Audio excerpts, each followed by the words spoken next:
ओम नमो भगवते वासुदेवाय नमः। ध्येयं सदा परिभवत् नमवेष्टदोहम् तीर्थास्पदं शिवगिरिं चिनुतं शरण्यं भृत्यार्तिहं प्रणतपालभवाब्धिपोतं वन्दे महापुरुषते चरणारविन्दम्। कस्मै येन विवासितो यमतुलो ज्ञानप्रदीपः पुरा तद्धूर्व्रेण च नारदाय मुनये कृष्णाय तद्धूर्विणा योगीन्द्राय तदात्मनाथ भगवत् दाताय कारुण्यतस्तत्शुद्धं विमलं विशोकं सत्यं परं धीमहि। नारायणं नमस्कृत्य नरं चैव नरोक्तवं देवीं सरस्वतीं व्यासं ततो जयमुदीरयेत्। श्रीमतहंससमारभ्य शनकादिकमध्यमा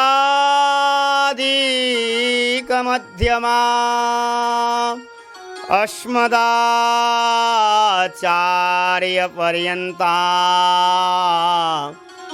वन्दे गुरु परम्परा। योऽन्तः प्रविश्य मम वाचमिमं प्रसुप्ता सञ्जीवयत्यखिलशक्तिधरस्वधाम्ना अन्याश्च हस्तचरण श्रवणत्वगादीन् प्राणन्नमो भगवते पुरुषाय तुभ्यम्। वागीशायस्य वदने लक्ष्मी यस्य च वक्षसि यस्यास्ते हृदये संवित् तं नृसिंहं भजे। तप्तकाञ्चन गौराङ्गे राधे वृन्दावनेश्वरी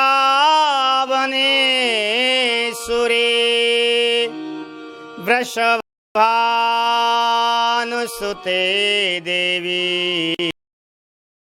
आमि हरिप्रिये। वंशाकल्पतरुभ्यश्च कृपा सिन्धुभ्यैव च पवित्राभ्यो वैष्णवेभ्यो नमो नमः। भवे भवे यथा भक्ति तव पादयोस्तव जायते तथा कुरु सदेवेश नाथस्तं यथ प्रभो। भक्ति भगवन्त गुरुचतुर्नाम पुये इनके पद वंदन किए नाने गुरु हरिभक्तन को यश गाव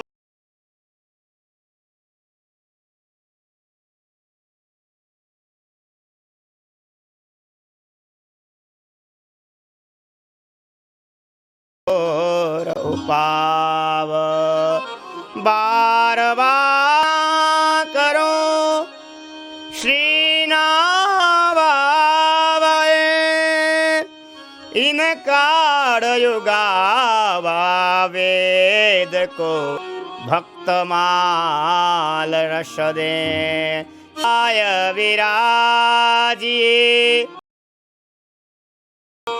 कथा सुनो इतिहास तुम श्रोता भक्तमाल के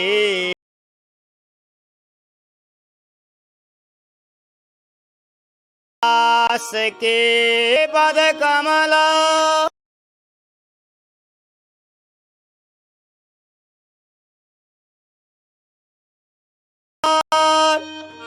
किनी भक्ति उदनी टीकाति सुख सा राधा मेरी स्वामिनी मेरा दे को दास जन्म जन्म मोहे दीजियो श्री वृंदावन की बात श्री राधे राधे गोविंद राधे राधे राधे राधे गोविंद गोविंद राधे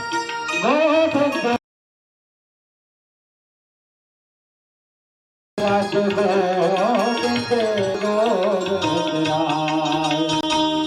राधे राधे गोविंद गोविंद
श्याम श्याम श्याम राधे राधे श्याम श्याम राधे श्याम राधे राधे श्याम राधे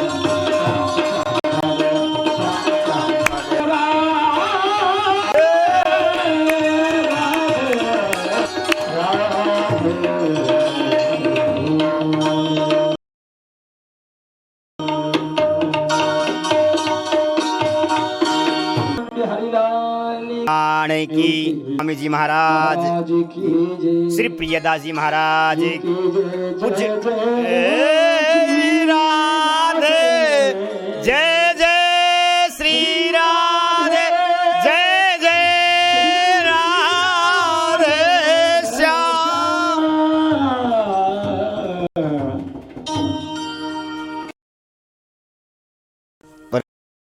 प्रकलेश्वर करणालय भक्त तरु राधा सर्वेश्वर भगवान के बिहारी जी महाराज समस्त वैष्णव भक्तों की अनुकम कृपा से श्रीधाम वृंदावन में हम विराजमान होकर के 31 दिवस पर्यंत भगवत चर्चा करने का सौभाग्य हम सबको प्राप्त हो रहा है। ठाकुर जी की अनुकम कृपा, सदगुरुदेव भगवान की अनुकम कृपा, पूज्य भक्तमाली सदगुरुदेव भगवान की अनुकम से भक्त चरित्र का स्मरण करने का सौभाग्य हमको प्राप्त हो रहा है। आइए हम अपने मन को कथा प्रवेश करते हैं। आज कथा का 18वां दिन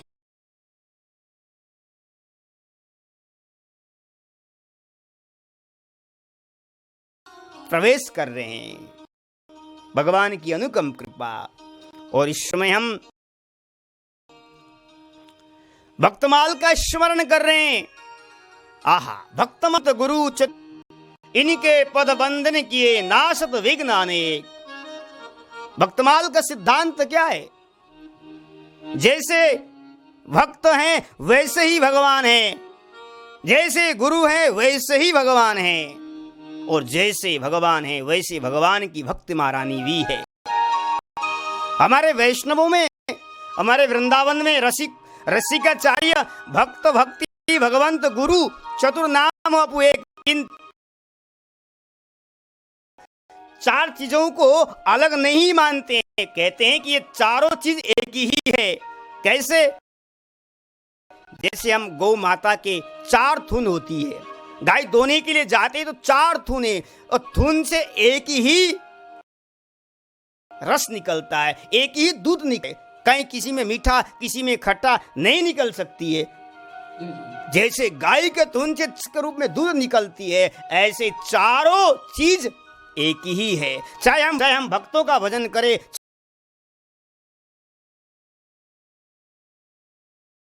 चाहे भक्ति का आश्रय ले, चाहे गुरु का आश्रय ले, हमें कहां पहुंचना है? हमें भवसागर से पार होना है। हम भवसागर से पार हो जाएंगे। और भक्तमाल की महिमा का वर्णन किसी ने हमें पूछा, किसी साधक सुनने से तो भक्ति महारानी हृदय में आकर के विराजमान हो जाती। अरे भक्तमाल और भक्तों की चर्चा सुनने से क्या मिलेगा? किसी ने मुझे पूछा, तो मैं नावाजी का पुनः आपको वचन सुना रहा हूं। नावाजी कहते हैं, जो भक्तमाल का श्रवण करता है, जो भक्तमाल का पठन पाठन स्वाध्याय करता है, उसके जीवन में क्या मिलेगा? वह क्या नहीं मिलेगा, इस संदेह पर मत जाओ। कहते हैं, जग कीरति मंगल उदय तीनों तापन साय ताप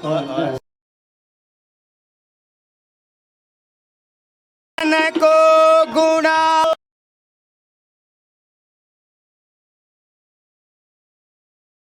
गुणा वरनते हरि हरि अटल बसाया।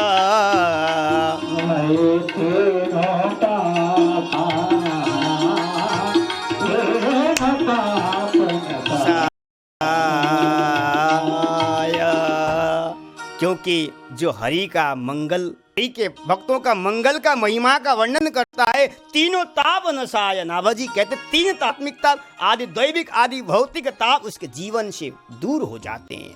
और इतना ही नहीं, हृदय अटल बसाय, जब भक्तमाल का आश्रय लेंगे, आप भक्तमाल का पाठन करेंगे तो आपके हृदय में हरि आकर के विराजमान हो जाते, हरि अवरुद्ध हो जाते हैं। अरे हम भगवान की हमारे हृदय में आकर के विराजमान हो जाएं, इसलिए तो हम बसते हैं। हमें जो भगवान से जो मिल रहा है, भगवान का पूजन करने से जो मिल रहा है, वही भक्त का अगर हम पूजन करेंगे, भक्त का चरित्रों का महिमा का वर्णन करेंगे, हमें भगवान से जो मिलता था वही भक्त से भी मिलेगा। ये भक्तमाल का है। और भक्त को इतना प्रिय है, भगवान को भक्तमाल बहुत प्रिय है। महाराज, हम जब कनक बिहारी का दर्शन करने जाते हैं अयोध्या में, कनक बिहारी जी के पास में आज भी भगवान के सामने भक्तमाल की पोथी विराजमान दिखने को मिलता है। पूछा पुजारी जी ने को हमने जाकर के कि महाराज जी, भक्तमाल की पोथी भगवान के सामने क्यों रखा है? पुजारी जी ने कहा कि भक्तमाल भगवान को इतना प्रिय है और भगवान नृत्यपति अपने भक्तमाल सुनने के लिए लालायित रहते हैं। और जब भगवान शयन करने से पहले पुजारी जी भक्तमाल को भक्त चरित्र सुनाते हैं और भगवान उस भक्तमाल को सुनकर के भगवान शयन करते हैं। तो आज भी कनक बिहारी में पुजारी जी भक्तमाल सुनाते हैं और तब ठाकुर जी शयन करते हैं, क्योंकि भक्तमाल के श्रोता भगवान है। भक्तमाल की श्रोता कौन है? भगवान है। क्यों?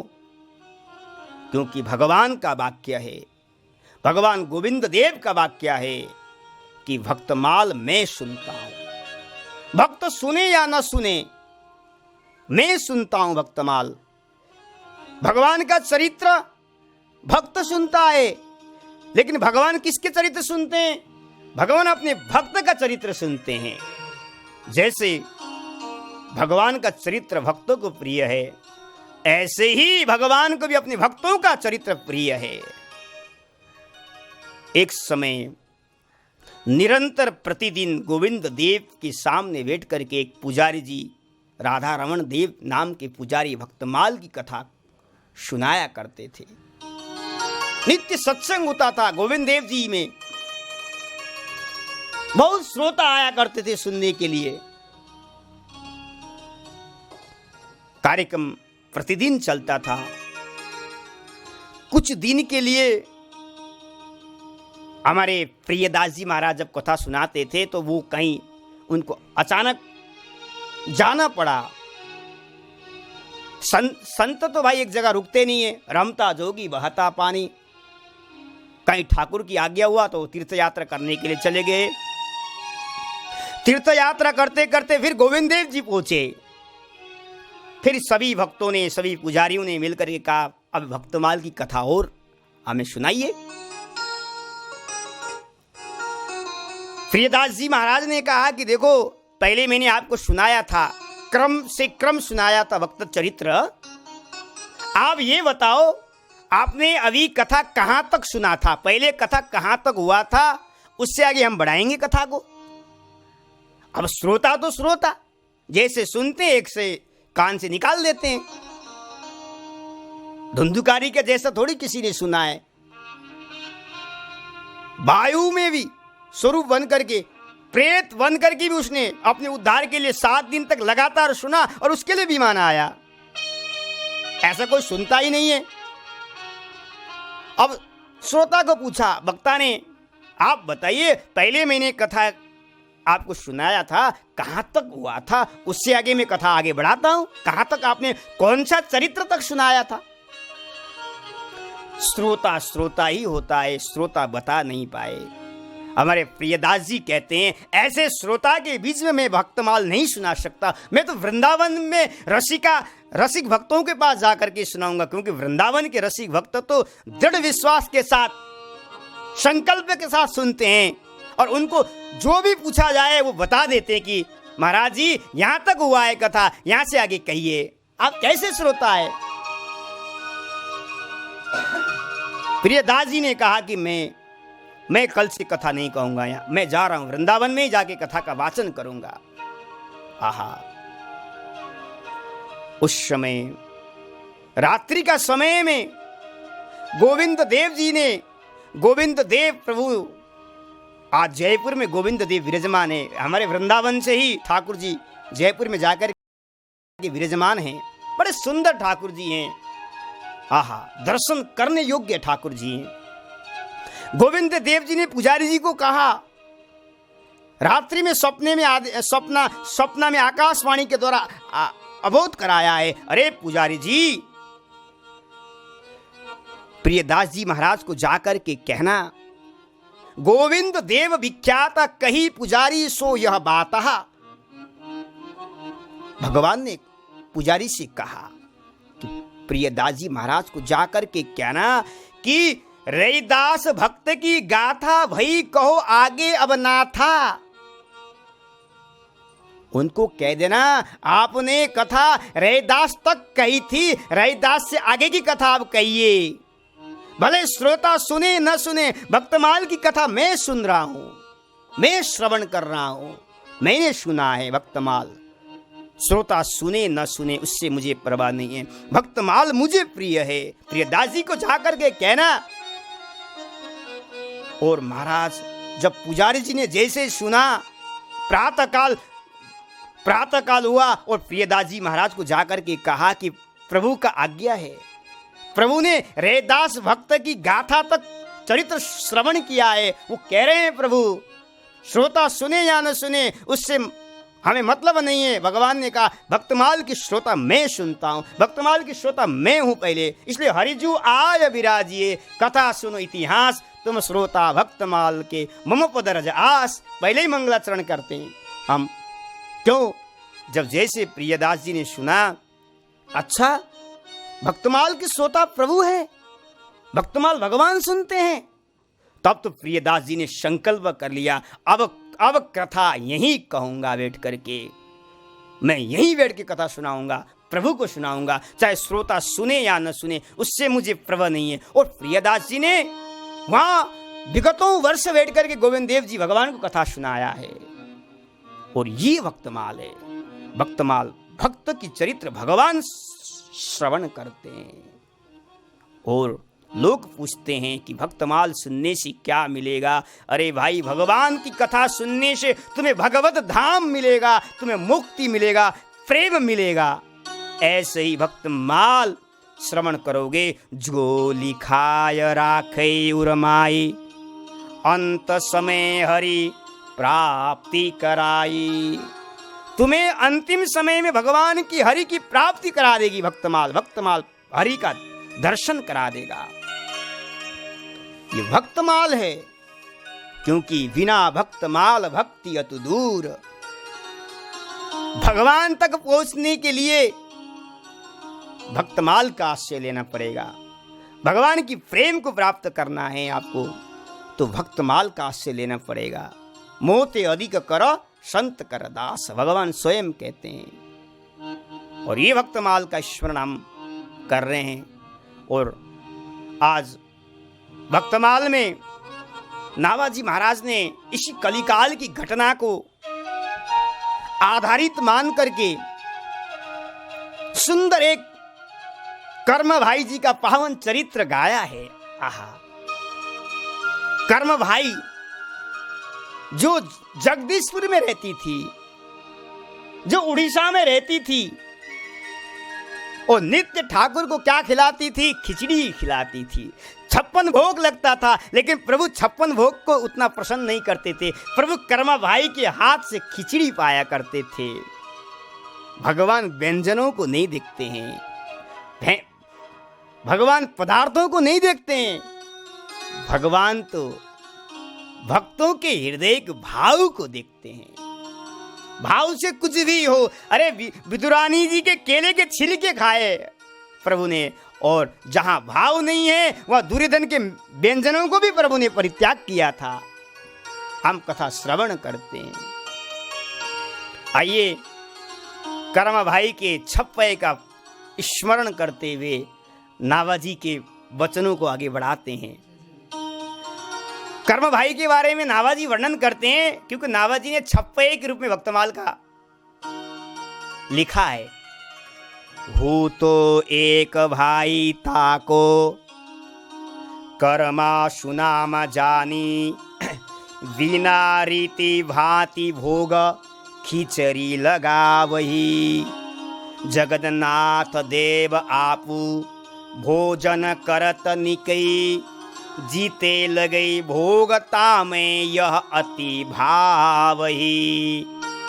गयो तहाँ साधु मानी बड़ो अपराध करे, भरे बहु श्वास सदाचार लई सिखावही। भइयो अपार देखे खोली के किवार, जो पे जूठन लगी है मुख धोए बिनु आवही। इस तरह से छप्पे में ही कविता के रूप में नाभाजी ने और प्रियदास जी ने कर्म भाई के चरित्रों को सुंदर गाया है। अब कहते हैं इसके प्रियदास जी भक्तमाल की टीकाकार है। टीकाकार प्रियदास जी महाराज कहते हैं, एक भक्ता भाई थी, उसका नाम था कर्मा। सुंदर नाम था, लेकिन वो आचार विचार की रीति भांति को नहीं जानती थी, परंतु अपने अपार वात्सल्य प्रेम था। वो नित्य क्या करती थी?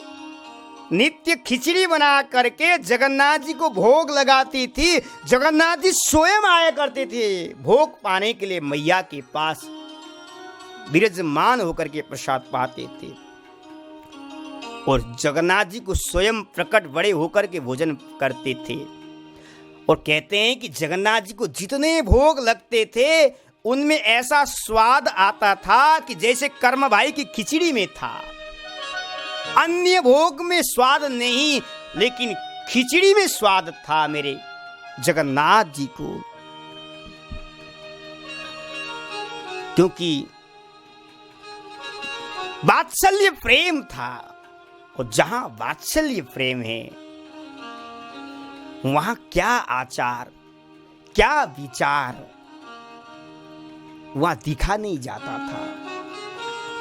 वो खिचड़ी कैसे बनाती थी? प्रातःकाल उड़ते ही अभी सोच क्रिया किया नहीं, अभी स्नान नहीं किया, कपड़ा बदला नहीं है, पहले ही भगवान को खिचड़ी बनाकर के भोग लगाती थी। जहां प्रेम है वहां विधि नहीं है, जहां प्रेम नहीं है वहां विधि है,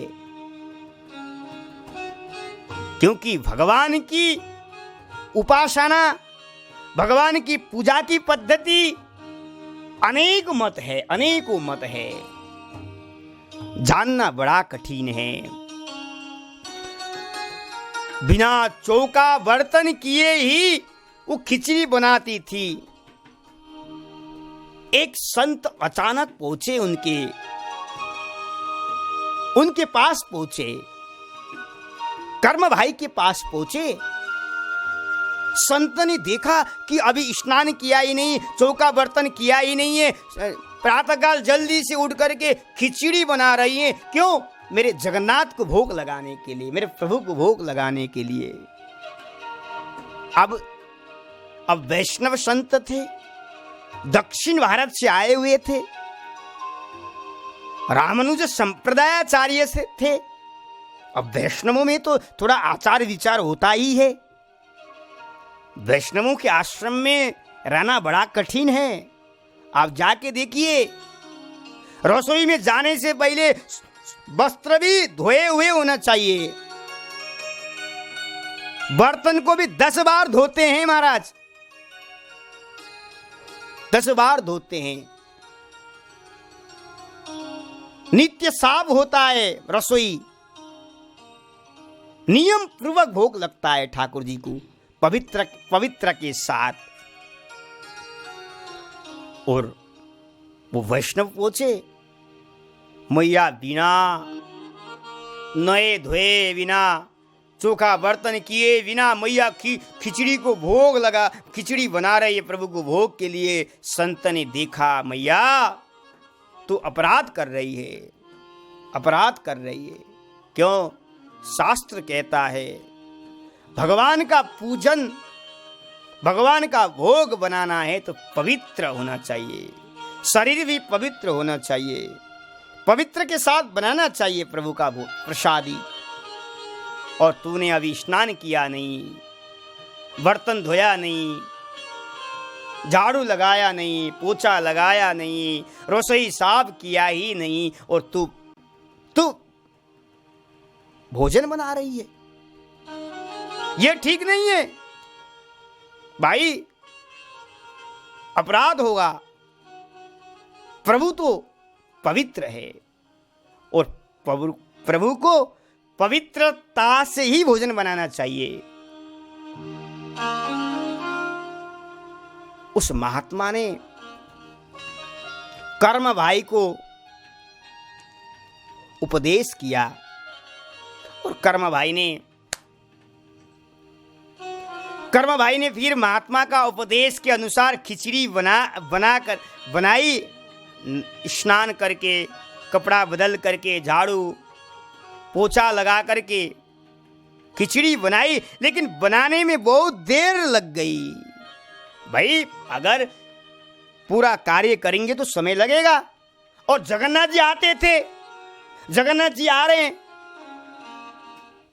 और जगन्नाथ जी को जल्दी जाना भी पड़ता था, मंदिर में विराजमान होना पड़ता था। और लेकिन जगन्नाथ जी आए, देर हो गई, और देर होने के नाते भगवान ने थोड़ा प्रसाद तो पाया। जैसे ही प्रसाद पाया उस समय पुजारी जी ने घंटी बजाई। भगवान बिना आचमन किए, बिना मुख में खिचड़ी लगा हुआ था, प्रभु दौड़ते दौड़ते हुए जाकर के मंदिर में विराजमान हो गए। और जैसे पुजारी जी ने पर्दा को खोला, क्या देखा कि भगवान के मुख कमल में खिचड़ी लगा हुआ है, झूठा है। पुजारी देख करके आश्चर्यचकित हो गए महाराज, देख करके चकित हो गए। कहते हैं कि कर्मा भाई का नाम क्यों पड़ा? कर्मा क्यों पड़ा? माता पिता ने रखा हुआ नाम नहीं था कर्मा, भगवान के दिया हुआ नाम था कर्मा भाई। प्रेम का नाम था ये कर्मा भाई, प्रेम का नाम था।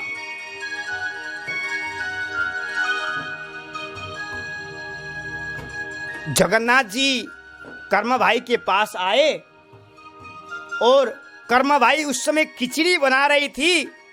भगवान ने कहा, अब भगवान को तो जल्दी पाना होता है, जल्दी भोग लगता है। भगवान कह रहे हैं, मैया जल्दी कर, जल्दी कर, जल्दी कर, जल्दी कर, जल्दी कर, बार बार कहते हैं जल्दी कर, जल्दी कर, मुझे भूख लग रहा है, भूख लग रहा है, खिचड़ी बना, जल्दी कर, जल्दी कर माँ, जल्दी कर माँ। बार बार कहने के नाम से ही कर्मा नाम पड़ गया है, कर्मा और सूरमा नाम पड़ गया है जल्दी के कारण से। ये भगवान का रखा हुआ नाम है, भगवान का दिव्य नाम है, भगवान ने दिया हुआ प्रेम का नाम है। भगवान भी अपने भक्तों को नाम प्रदान करते हैं। आहा। और कहते हैं कि कर्मा भाई जगन्नाथ जी की साथ साथ तो सेवा के साथ साथ तो संत सेवा भी करती थी। आज संत सेवा से ही तो भगवान प्रसन्न हो गए थे। संत सेवा के कारण से भगवान प्रसन्न हो गए थे, इसलिए भगवान आया करते थे नित्य प्रतिदिन खिचड़ी खाने के लिए। क्योंकि मानत सुख सेवक सेवकाई, भगवान का वाक्य है कि भगवान मिलते हैं तो भक्तों से ही मिलते हैं, भगवान मिलते हैं तो संत की कृपा से ही मिलते हैं। बिना संत बिना भक्त से मुझे लगता है कि भगवान मिल जाएं कठिन है। बिना मत पादो रजो अभिषेकम, यही बात जड़ भरत जी ने रघुगण को भाग्य में कहा, भागवत में कहा है।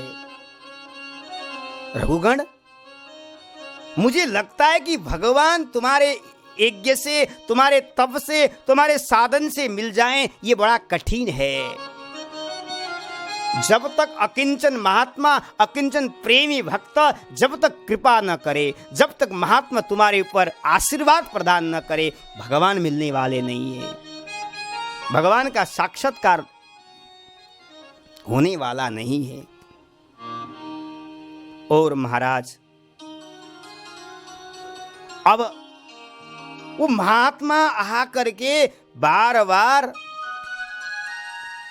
उपदेश करते थे, मैया पवित्र के साथ ठाकुर को भोजन बनाना, पवित्र के साथ चौका बर्तन करके प्रसाद को बनाना। अब मैया तो अनपढ़ थी, मैया तो अनपढ़ के कारण से पहले जैसे बनाया करती थी, भाव में पढ़ा नहीं लिखा जाता है। जहां भाव है भगवान रिझ जाते हैं, भगवान प्रसन्न हो जाते हैं। अब कर्मा भाई महात्मा का आज्ञा मान करके आज्ञा मान करके चौका बर्तन साफ करके जब स्वच्छता बना करके अब महाराज खिचड़ी बना रही है, खिचड़ी बनाने लग गई।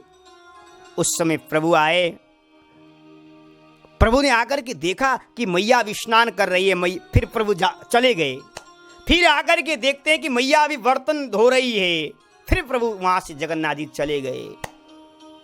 तीसरी बार आए तो मैया खिचड़ी बना रही है। भगवान ने सोचा अभी समय लगेगा बनने में, फिर भगवान जाके मंदिर में विराजमान है। चौथे बार आए, समय अधिक हो चुका था, भगवान को भूख लग गया था। कर्मा ने खिचड़ी तो जैसे ही प्रभु को पवाया, पाने के लिए प्रभु बैठे, थोड़ा पा रहे थे, उधर 56 भोग की घंटी लग गई। पुजारी जी ने घंटी लगाई, 56 भोग की घंटी लगी।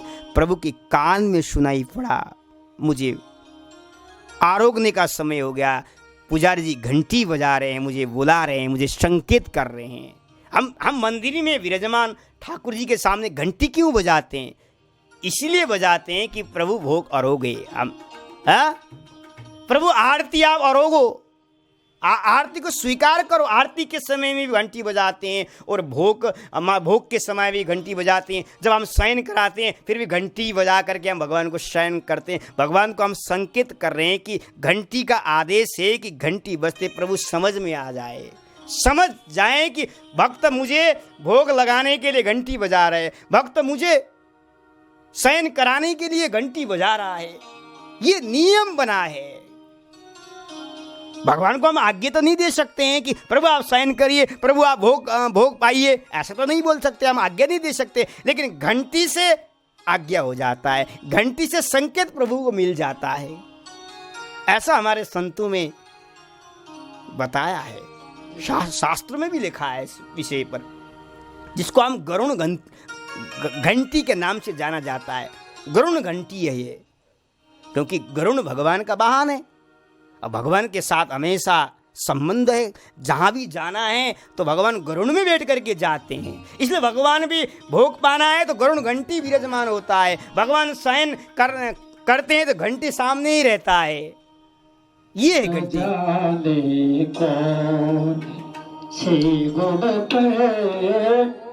दयान धरे जाते न जाने कौन से गुण पर दयान धरे जाते न जाने कौन से दयान धरे जाते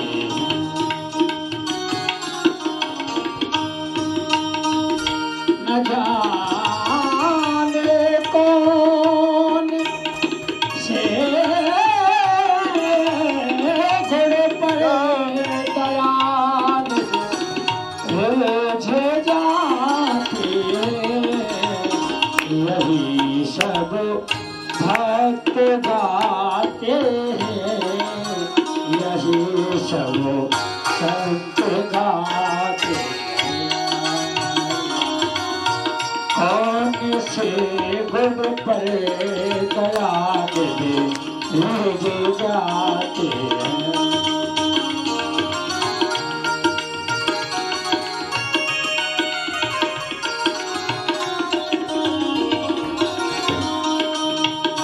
जय हो बोले कर्मा भाई की जय हो। अनख आलस हो भावक हो अनख आलस हो नाम जपत मंगल सुनसो नाम जपत मंगल सुनसो न जाने कौन से गुण पर दयान भेजे जाते हैं न जाने कौन से गुण पर दयान भेजे जाते हैं हरे राम राम राम हरे हरे हरे कृष्ण हरे कृष्ण कृष्ण कृष्ण हरे हरे राम राम हरे हरे हरे कृष्ण कृष्ण कृष्ण हरे हरे राम राम राम हरे हरे हरे कृष्ण कृष्ण कृष्ण हरे हरे कृष्ण कृष्ण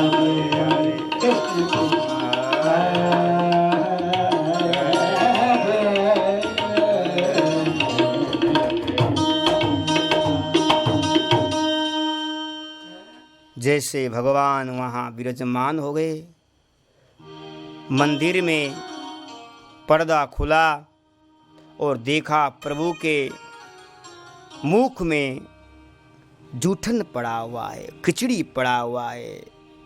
अब पुजारी जी ने भगवान से पूछा, पूछी प्रभु भयो कहा, कहिए प्रकट खोली, बोली हूँ न आवे हमें, देखी नहीं रीति है।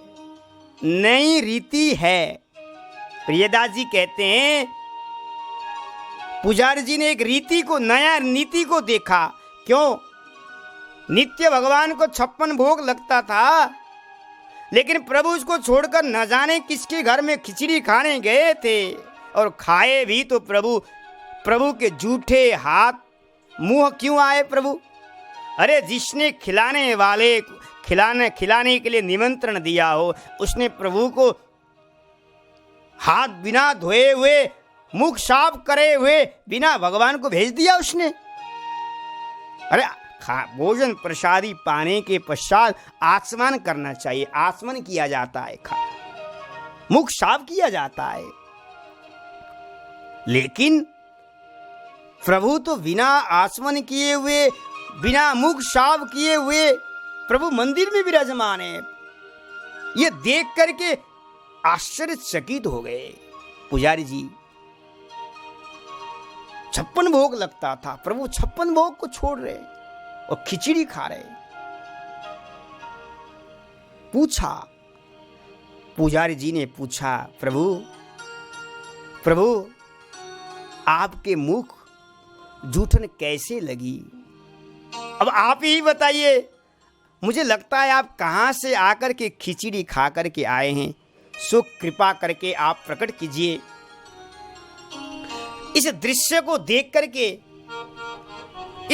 को देख करके हमारा वाणी तो अवरुद्ध हो गई। हमसे कुछ कहा नहीं जाता है। हमसे पुजारी जी कहते हैं कि हमको कुछ नहीं कहा जाता है।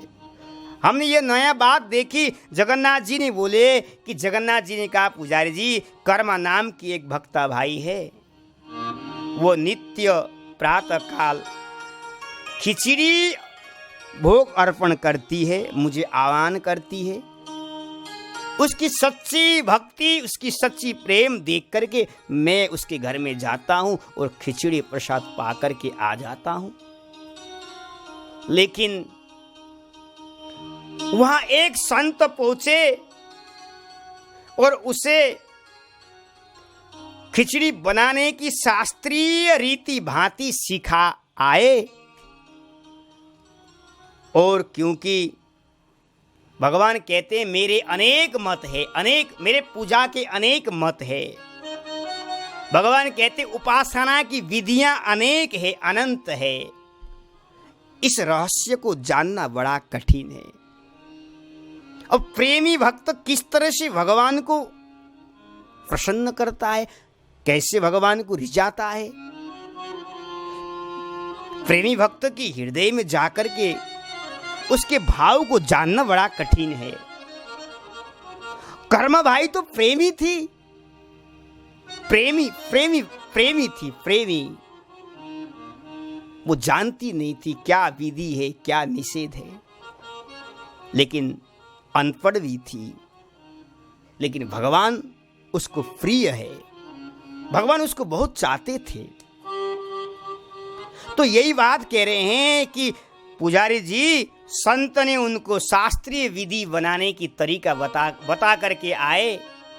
और जब मैं खिचड़ी पाने के लिए गया तो वहाँ वो शास्त्रीय विधि से जब बना रही थी तो उसको समय लग गया। तो समय लगने के कारण से मैंने खिचड़ी तो पाया, लेकिन आपने घंटी बजाई, वैसे ही मैं बिना आसमन किए हुए, बिना मुख साफ किए हुए, बिना मैं जाकर आकर के आपके पास विराजमान हो गया मंदिर में।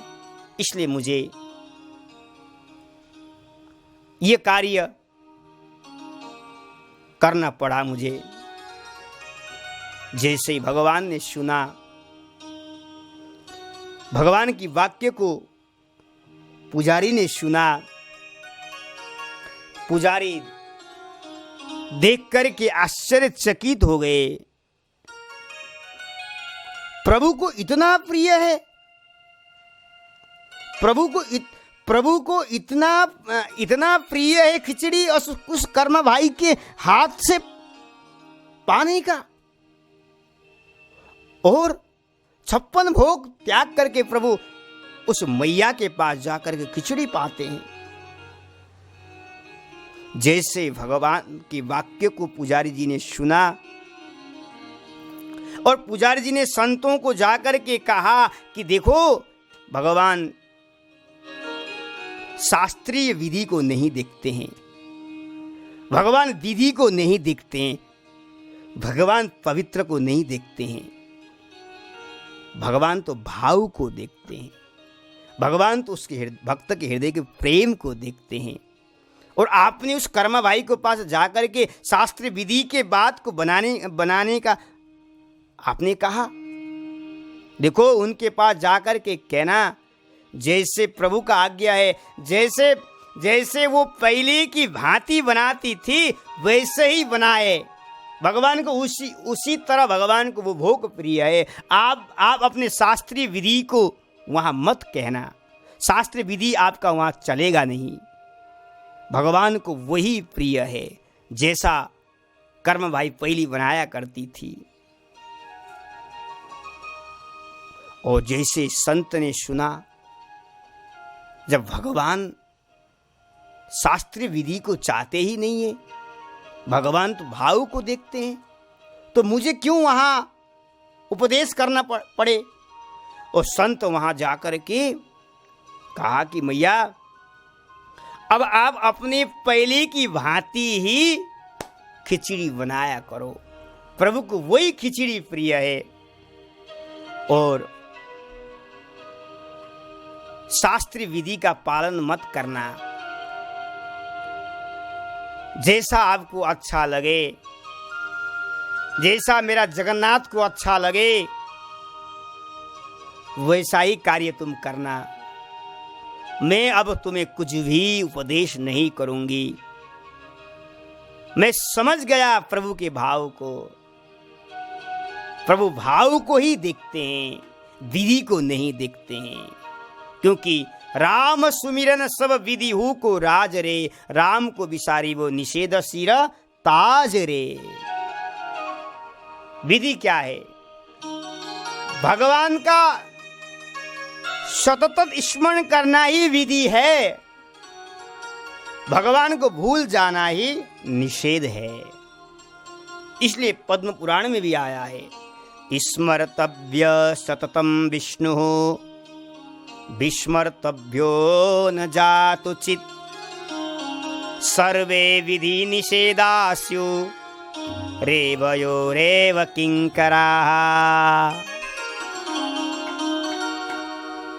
भगवान का सतत स्मरण करना सबसे बड़ा विधि है, और भगवान को विस्मरण करना ही जीवन में सबसे बड़ा निषेध है।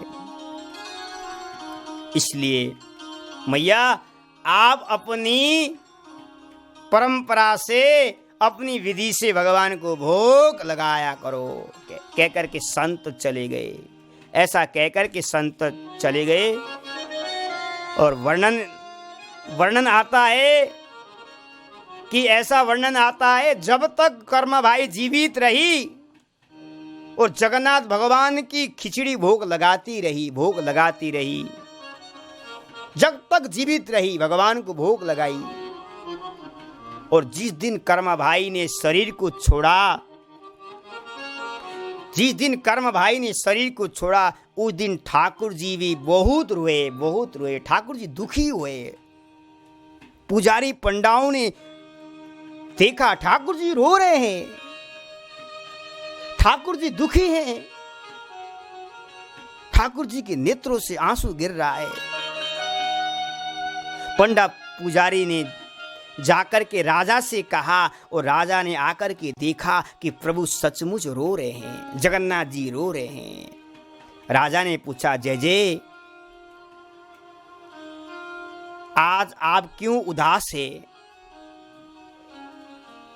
आज क्यों रो रहे हैं? राजा ने पूछा, प्रभु आप क्यों रो रहे हैं? आप उदास क्यों हैं? आज आप भोग क्यों नहीं पा रहे हैं? ठाकुर जी बोल नहीं पा रहे हैं। ठाकुर जी जैसे राजा प्रश्न करता है, वैसे ठाकुर जी रोने लगते हैं।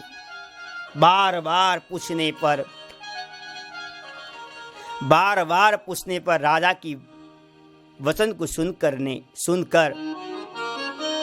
मेरे जगन्नाथ जी ने कहा, मेरी मैया वो शरीर छोड़ करके चली गई, इसलिए मैं रो रहा हूं। अब मुझे कौन खिचड़ी पवाएगा, कौन खिचड़ी का भोग लगाएगा? मेरी मैया शरीर छोड़ करके चली गई, इसलिए मैं रो रहा हूं। मैं उसके हाथ से खिचड़ी पाता था, अब मुझे खिचड़ी कौन देगा?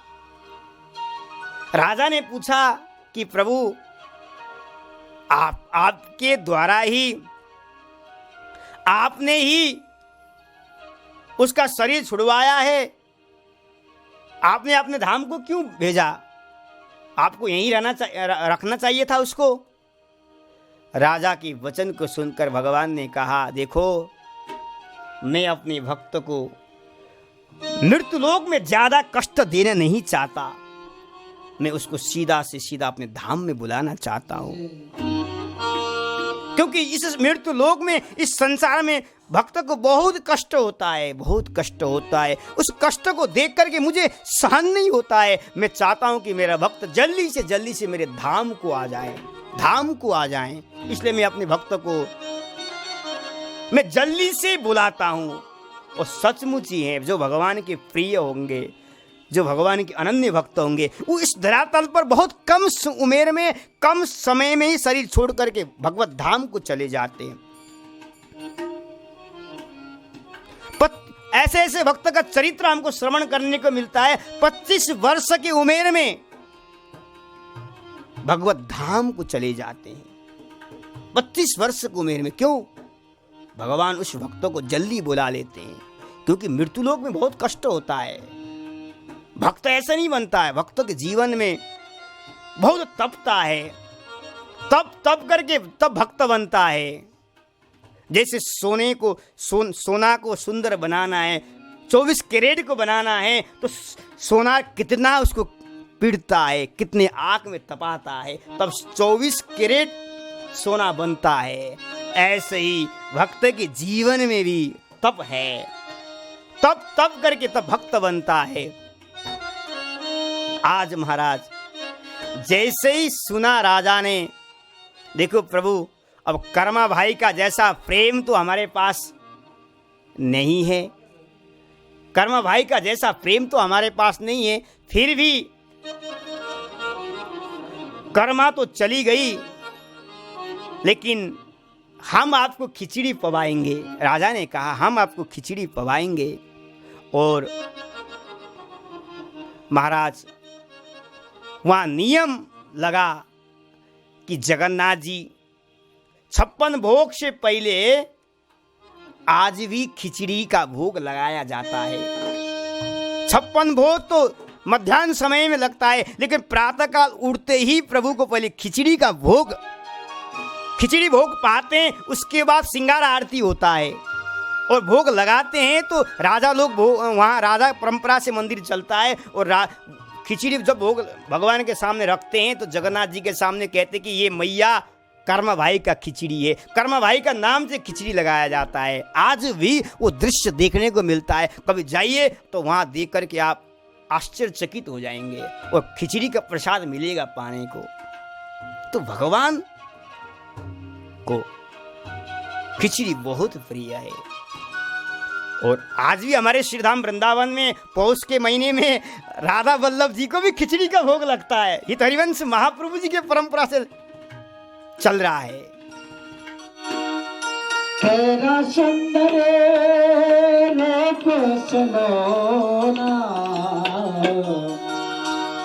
आँखियन में जादू थोना, तू जादूगर सरकार तुम्हारे चरणों की बलिहारी।